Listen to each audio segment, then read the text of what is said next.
Thank you, Patricia, my queen of all the cross sellers. I am Shana Whittingham, and I'm here today with Shahab Khalilahmadi. He is on our 10 to 99 Tampa, Tallahassee, Jacksonville team, and I'm sure you've heard his name on everything that comes across as cross sell. And so that's why I have named him today Prince of Cross Sell. So we're going to get to know Shahab a little bit more. So can you tell me how long you've been with Marriott? Uh, so Sean, I've been for with Maria for 6 years, going on seven. Lucky seven, Thank congratulations. you. And then, can you tell us something that most people wouldn't know about you? Well, I am a big Disney fan, and I've been annual pass holder for 6 years strong. 6 years? I can't even count on my hands how many times I've been to Disney, which is definitely not even six. And then, would you rather, if you had to choose, read minds or predict the future? Oh, definitely reminds. I think he's already reading the customer's minds. Be careful.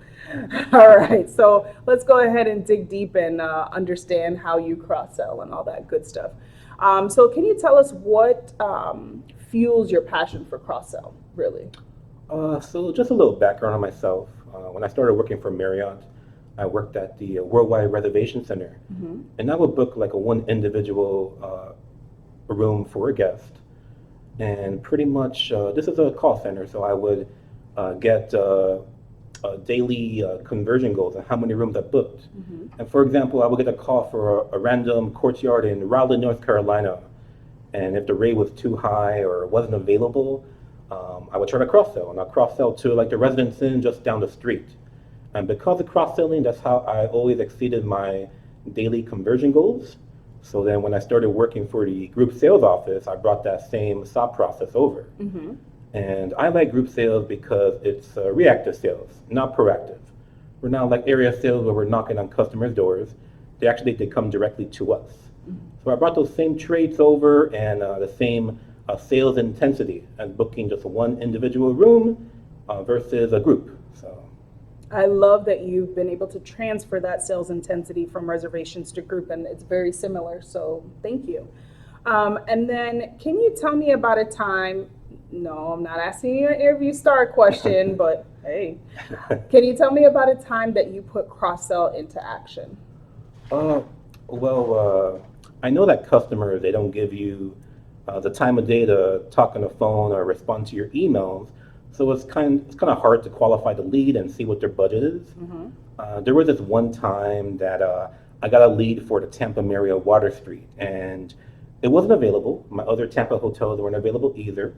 So I went into the opportunity, and I saw it was sourced to a ton of full service and resorts in Orlando, Miami, Fort Lauderdale, and other destinations. So this was my opportunity to try to cross sell and see if I could source some other hotels that are usually not sourced.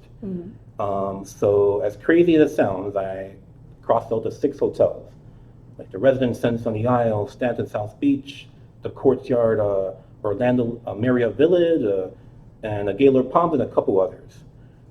So then I know it's kind of hard to highlight each hotel in the email, but because it'll be a really long email. So what I did, I put bullets, the hotel name, the room rate, the F&B minimum, and concessions. I emailed that over along with my proposals, and a couple of days later, I got a bite for the Courtyard of Marriott Village at a rate of $99. Ended up booking there. I wish I could have got a rate much higher at the Gaylord Palms, but it was a great win for the hotel, and I felt very accomplished. So, hey, without me cross-selling to six hotels, I would never have found out that the customer's budget was $99. So, Yeah, and that happens to us more often than we really like. Even when you ask that question, what is your budget? It's like they almost feel intimidated to give it to you. They feel like that's information they need to hold on to. yeah. So you actually providing the information and providing different options. I mean, Gaylord and the Village. I mean, you give them, a select service, a full service. You're giving them many different options, and you kind of pulled that out of the customer. So thank you. I appreciate that.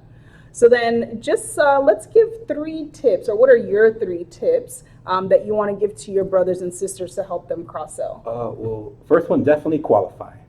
See what the budget is, competition, whether dates are flexible. The second is the Explore Options tool in GPO. That's my favorite tool.